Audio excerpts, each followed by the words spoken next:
Hi guys, MrRoflWaffles here. There is a new story-focused dev video interview thing that we are going to react to here, which is nice to see because in the blog post yesterday, the one area that was kind of, I don't want to say lacking, but it was certainly light on details, was the storyline section. And as much as it's essential for us to know all the gameplay stuff, don't get me wrong, the story is in, let's say, fiddly position right now because the Black Ops 6 story ended in a way that a lot of people weren't very satisfied with, and so there's just a lot of questions roaming around, looming about how they're going to tackle the story in this game.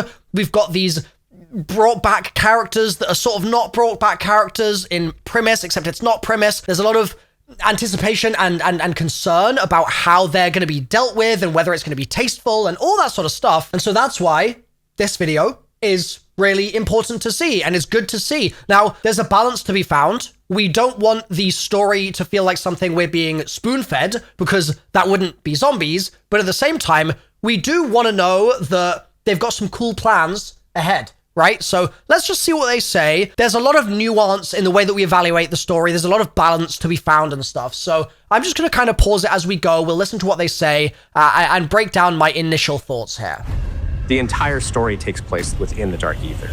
And that is something also, just to be clear, that I'm pretty strongly in favor of, and that actually excites me a huge amount because it means that we can finally depart from being constrained by like, oh, we can't blow up America right now because sadly, this takes place in the same universe as the COD campaigns, and we need an America remaining for the COD campaigns, right? So that, off the jump, good.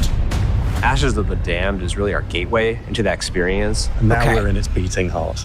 Hey! All bets are off. That's Dan Lawfer. We like that guy. He's been on the Treyarch team for a very, very long time. He's an OG just like Kevin is, so good to see as ever. Intel drop, characters and story. We pick up immediately after the ending of Black Ops 6. Where the main characters mysteriously vanish into thin air.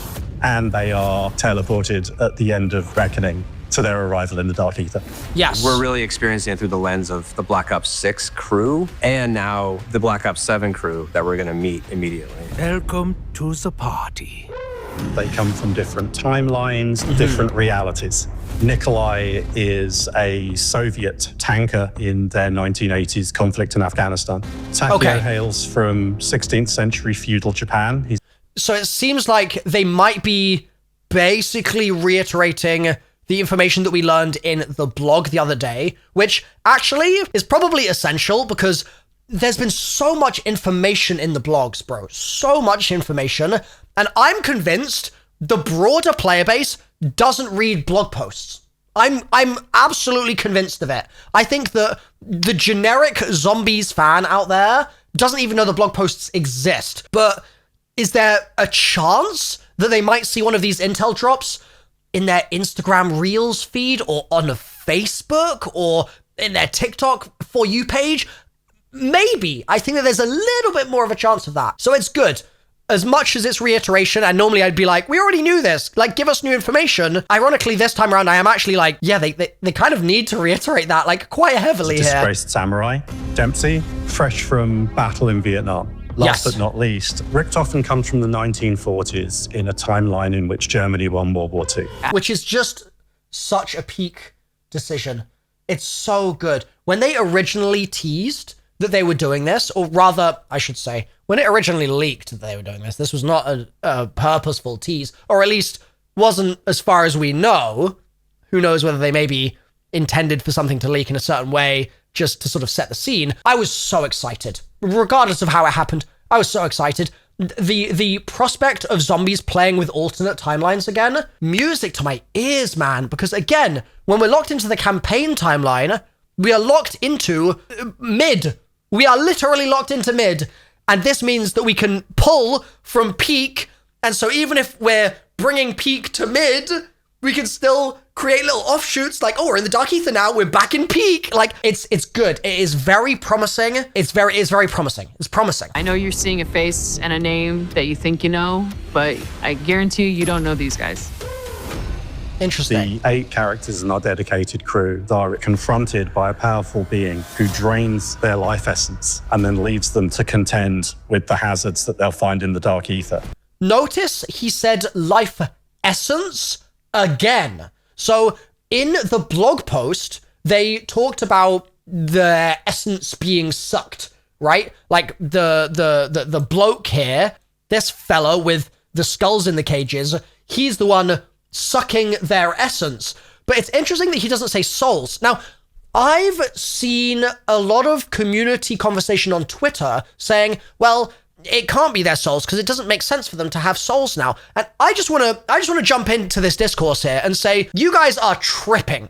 Like, you're actually tripping if you think you can categorically say one way or the other whether or not we have souls right now in our characters. In my view, that is such an undeterminable decision from the Treyarch writers for us that the only thing that we can do is wait for the eventual time where they say yes or no. Like, even if they say no, even that is not really confirmation, because in 2 years' time, they could turn around and say, oh, they did have souls all along, they just didn't know it, right? Like, I've just seen this discourse a lot, and it's just been confusing to me because, like, it doesn't matter whether or not you think it makes sense for them to have souls right now.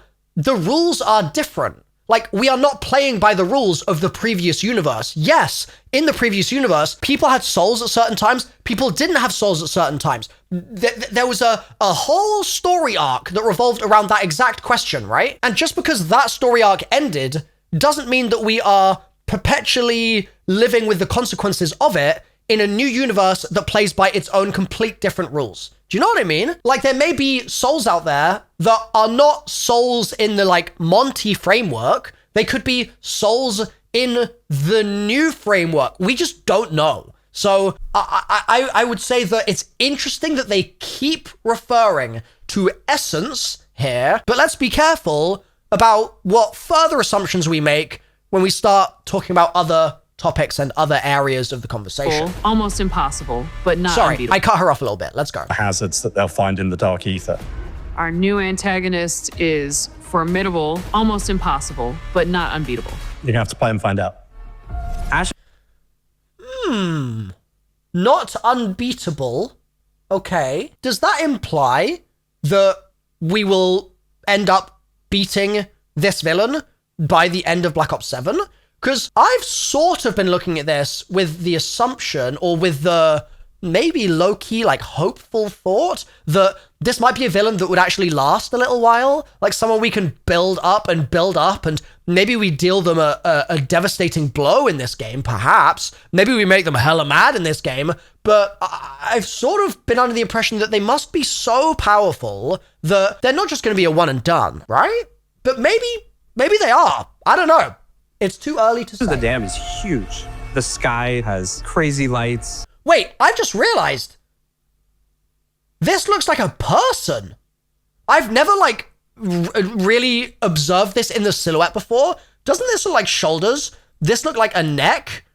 And then this look like a face? And this look like hair? Like, I don't know. Is it Medusa? Is it just someone with a big updo? I don't know what's going on here, but, like, I've never realized before that looks so... Am I crazy? Has the 115 got to me? Am I experiencing Ethereum-induced delusions? That is what that looks like, right? Okay, let's keep moving. Crazy lights, and you're just immediately kind of trying to... Okay, to be fair, it looks like it a bit less from this angle. Let me just move my camera. I think I might have been experiencing a little bit of pareidolia, but who knows? Who knows? Figure out what you need to do to survive.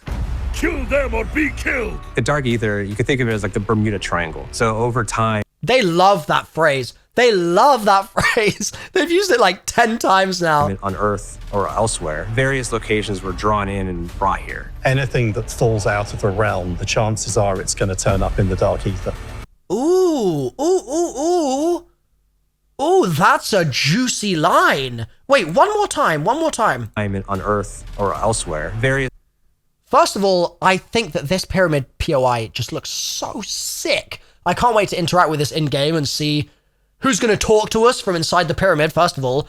But second, anything that falls out of time, did he say? Locations were drawn in and brought here. Anything that falls out of the realm, Out of the realm. Huh. Because we've always thought of the Dark Aether as a little bit of a dumping ground. Just a little bit, right? Where like you've kind of got creation, and then beneath creation, you've kind of got the trash heap of the multiverse. And I mean, the visualization of that here is very fun. I'm extremely enthusiastic about the art direction and that particular narrative choice. Anything that falls out of the realm, though, could mean so much. It could mean Victus, perhaps. It could mean, I mean, there's infinite possibilities there. chances are it's going to turn up in the Dark Aether. Whatever we have in our imagination, we can make that come to life to make your nightmares come true. Which is a release from the shackles of mid-campaign narrative that we've needed so desperately for so long. So that's very exciting. Nobody is on home turf here. We are in unprecedented territory. The rules are not the rules that we know. You really need to stick together as a squad to survive in this place. They've said this a huge amount, and I'm so curious if the zombies community are going to get their hands on Ashes of the Damned and immediately split up and be completely fine. I'm so curious, bro. In an environment that's doing its level best to kill them all the time. They're going to find really quickly that they can't really advance or escape without using the Tessie, the Wonder Vehicle. It's crucial to their survival here. They're going to find Ted. Ted has been a fixture in the Dark Aether for a long time. He knows his way around. He's going to let players know what's going on here and help them find the clues to survive. You know, I can't wait to hear Ted cursing us out when we fail to protect Tessie. I actually just can't wait. It's going to be so good getting yelled at again by that man. Like, he better have an Easter egg where his eyes go red and like Tessie gets on its hind wheels and turns into a transformer. No, I'm kidding. But like, yeah, I'm looking forward to the Ted dialogue in a big way. The exploration is great. It's terrifying. It's fun. You've never played anything like this before. The events of the Black Ops 7 zombie storyline are going to take you on a wild ride across the Dark Aether. Buckle up. Buckle up sounds about right. Interesting. At the end of the day, we got to the end of Black Ops 6, and I think I felt more dejected about the zombie story than I ever have in history before. I just felt like it was going in a really unfortunate, slow, dull, uninteresting direction. And it felt like the reason for that was that it was all a symptom of other decisions that were not the fault of the writing team, in my view at least, in any real way. I think that the story had basically been a victim of Call of Duty and Activision being a product the size that it is and trying to monetize the way that it does, and all of those decisions. It felt like the writing team was hamstrung in a way that didn't lead to a good sandbox for writers to play in.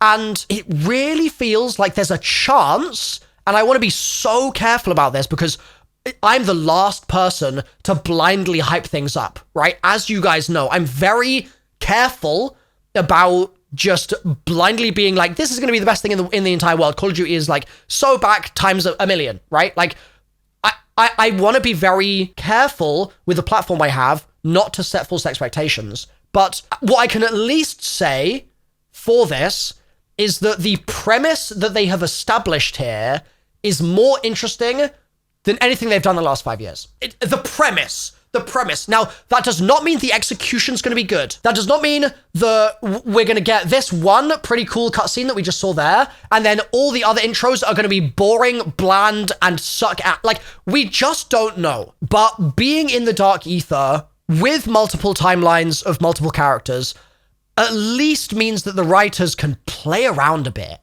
And I'm keen to see what that looks like. I'm so keen to see it. So fingers crossed. I'm literally crossing my toes at the same time that they not only got to play around in that sandbox, but Activision greenlit whatever wacky ideas they came up with. I'm praying that they've been able to blend the stuff that they've been writing with the maps in a more significant way than they did in Black Ops 6, because in Black Ops 6, I felt like that was such an enormous pain point of the story. It was so bad, unfortunately, in that area, to be clear, in that area. And I just want to return to mystery. I want to return to the intrigue of it all. I want to feel like it matters again. Because it sure as hell didn't feel that way in Black Ops 6. It felt like you could just lean all the way out, and it almost ended up feeling like on the level of just a campaign. Just a campaign. A boring campaign. And zombies should never, ever feel like that. It should always feel like you have to sit there and go, are you sure that's the real story? Because that sounds like someone with some severe problems wrote it, right? Like, that's what zombies should sound like. And we might be going back in that direction again. Maybe the premise. The premise is good. The premise is good. So we'll see. Thank you for watching today. Fingers crossed. Let me know if there's any particular story quirks that you are super keen to see this year.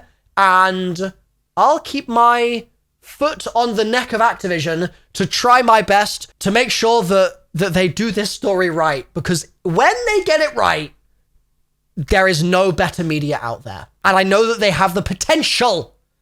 They just need to actually do it. Thanks for watching, guys. I'll see you soon. Bye for now.